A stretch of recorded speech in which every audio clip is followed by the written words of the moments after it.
Welcome to the Trend Detection Podcast, powered by Siemens. And now your host, Niall Sullivan.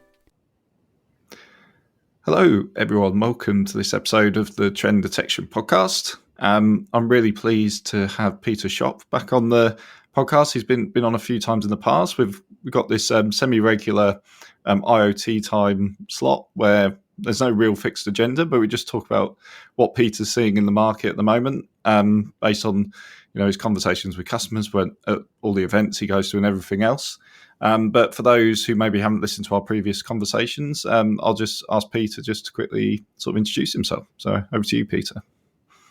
Thanks a lot for having me again. And yeah, just about myself, I've been a long time with Siemens as manager and in all kinds of different positions there. Yeah? So kind of as a commercial manager mainly at the beginning, but then I was transforming by strategy and business development at the end into a sales role, sales for IoT, mainly for the IoT approach by Siemens. It was the MindSphere back then platform, and it kind of developed into the accelerator now.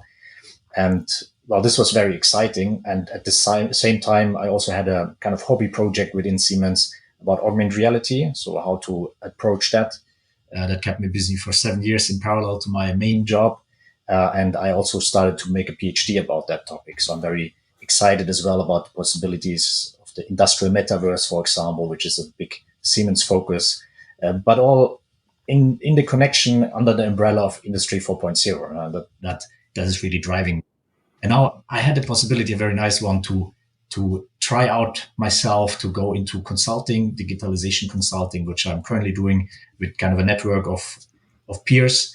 And we want to approach the market and support, especially in the area of AI, but also obviously in the overall digital transformation, leveraging AI, which is currently with generative AI, just a huge thing coming at us. And I think not many people fully understand the scope and breadth of what is coming as a change towards us. And therefore, I'm very excited actually that I can focus on such topics and also then support companies making that transition, having and gathering that understanding.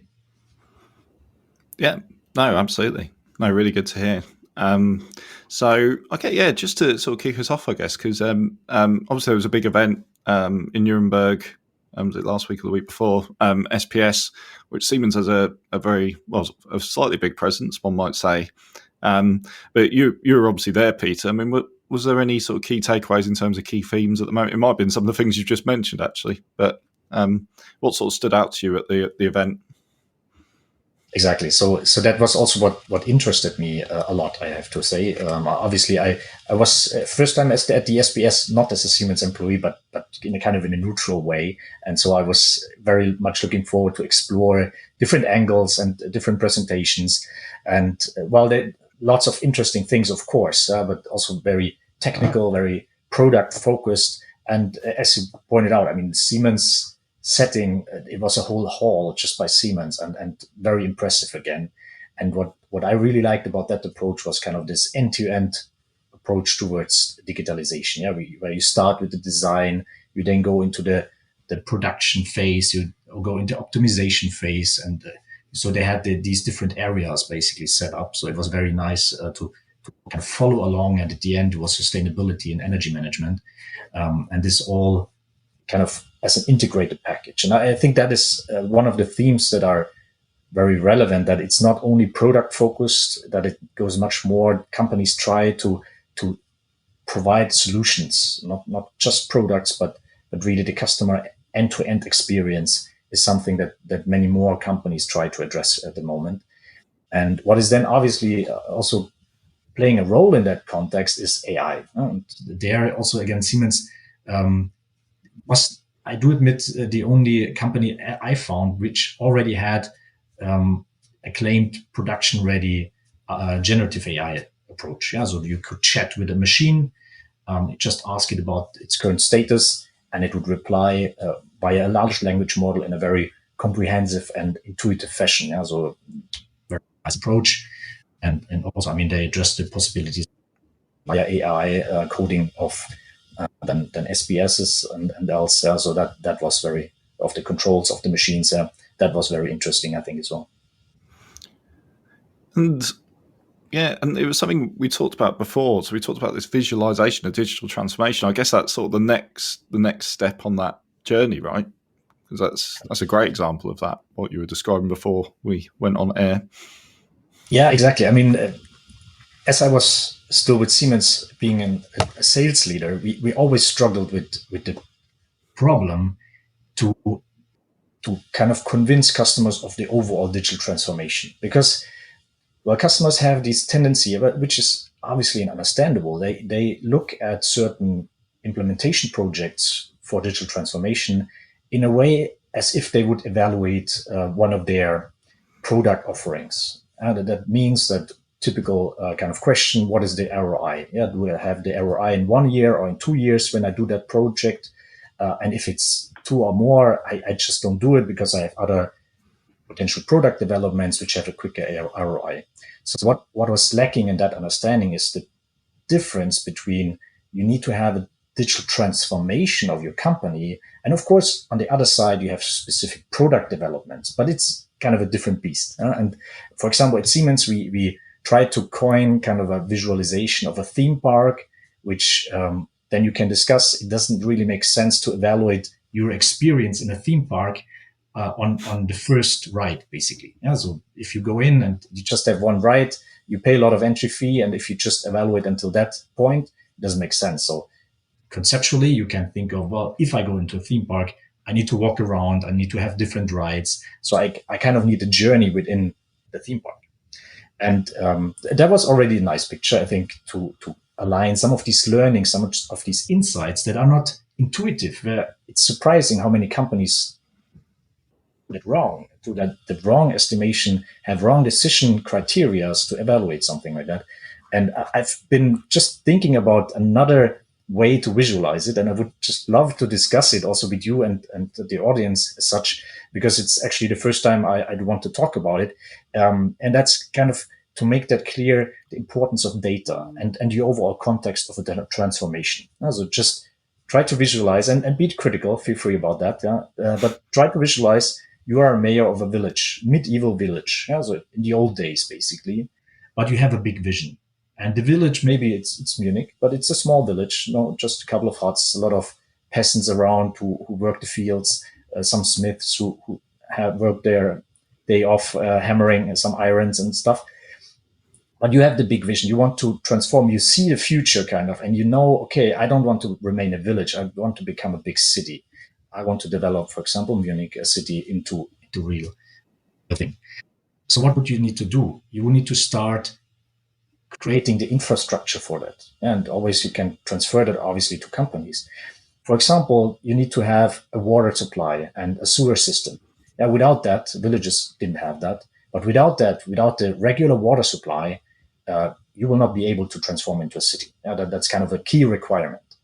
So if you transfer that again to companies, think of water as data. You need to have a constant and plannable stream of high quality data, but also you need to consider how the data flows out of the city again. What's the life cycle? What's your data policy? So how do you basically build the infrastructure? And IoT, for example, Internet of Things, it hasn't developed as fast as many people in the business world expected, but it's a key requirement for further use cases. Going back to our city example, for example, when you think of a mill, a mill needs steady water stream in order to then grind the wheats automatically, let's say. So without the data streams, you can not automate your processes within your company. Or if you transfer that to other areas, a constant water supply would enable, like a mill, you would enable an automated smithy, like kind of also powered by water force. You would be able to have new areas like alchemy and else, where you constantly need water supply. And fire fighting is obviously much easier when you have a constant water supply. So all of these different use cases then develop on top of that infrastructure. And I think that is, again, coming back to companies, very relevant to understand, because companies very often think, okay, I built kind of the data infrastructure only for one use case. This would be as if you don't transfer your city, your company, but you kind of dig a canal to the mill, to make this one use case possible, and then you're surprised that it doesn't pay off because it's just a lot of effort to have this one channel of water to the mill, to find only to feed one use case. That's not working out. So you need to have this transformation view of what do I need to do to kind of build out the city. So just wondering how do you perceive that? Do you think that makes some of these key concepts clear in terms of having a larger transformation of your company, also data governance, having a data inflow, data outflow, that you need to consider that, you cannot just start swamping your city with pools of data which are not used. That's also not the possibility. Also the difficulty of legacy. You need to, obviously, you have already a village in place. You just cannot tear it down and build it up new. You need to think about concepts of how to integrate kind of this infrastructure, already existing environment. And also change management, of course. You cannot just do whatever you want as mayor. You need to talk to your citizens and kind of bring them along on the journey. So I thought that might be a picture which helps people to understand this transformation journey that is required. Yeah, no, I think it does. I think it definitely does. I was going to ask you the same question. So you mentioned before, and I've seen, obviously, the theme park is well known in Siemens circle. That concept was presented to end customers, and I guess what was their sort of feedback on that? I'm not sure we've covered that before. But I really love the idea. Rather than just have slides with lots of bullet points and or a timeline on it, I really like how it brings it to life. Exactly, and I mean, I always have mixed feelings about such pictures because obviously they simplify the true nature of what is discussed. So it can never be perfect, but I've experienced that some people just need more visualization than maybe others. So there's a big difference also. And for example, the theme park was indeed very well received. So it was a surprising slide. You have all these nice images and bullet points, as you pointed out, and suddenly a theme park pops up, right into your face, and you're kind of surprised in a business setting why you present this theme park. And customers said at the beginning they thought, like, what is that? There's kind of the surprise of having such a completely different visualization of a topic.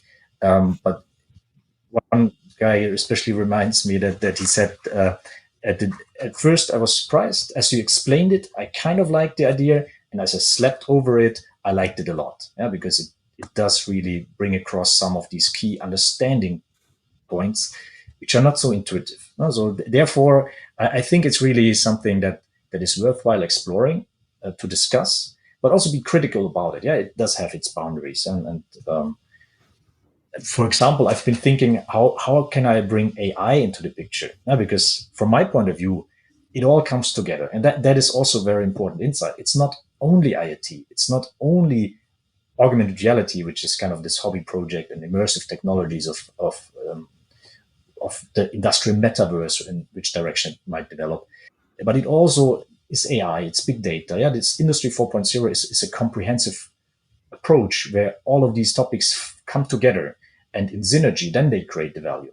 And if you don't have this understanding, it's very challenging, because you look maybe only at the virtual reality use case, and it doesn't bring the value. But if you have the right data, if you have it conceptualized with an AI, and then you visualize it, that might be a whole different beast. So it's, I think, very important to understand that it's a complex approach. It's a transformation where the different technologies can play together in that transformation. And coming back to the city example, AI could be, for example, something when you think of a village, you have only few tasks. You have the peasants, you have the smith. You don't have too many possibilities, and the tasks are relatively simple. Like AI today, you do have the possibility to employ AI in your company, but you're missing the water supply, for example. You're missing the bigger picture.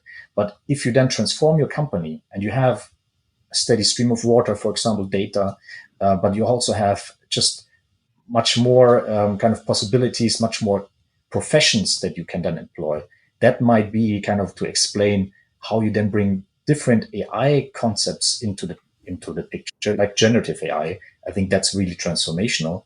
And then with this transformation, with this transformed city, you just have many more options than before with the simple village setup. Yeah, just to say. Yeah, and I guess back to in the theme park arena, I'm trying to think where AI fits in terms of the analogy. To be honest, it's maybe that's why the city analogy works better for AI type use cases. But it sort of encompasses everything, I guess, is what you're saying, aren't you?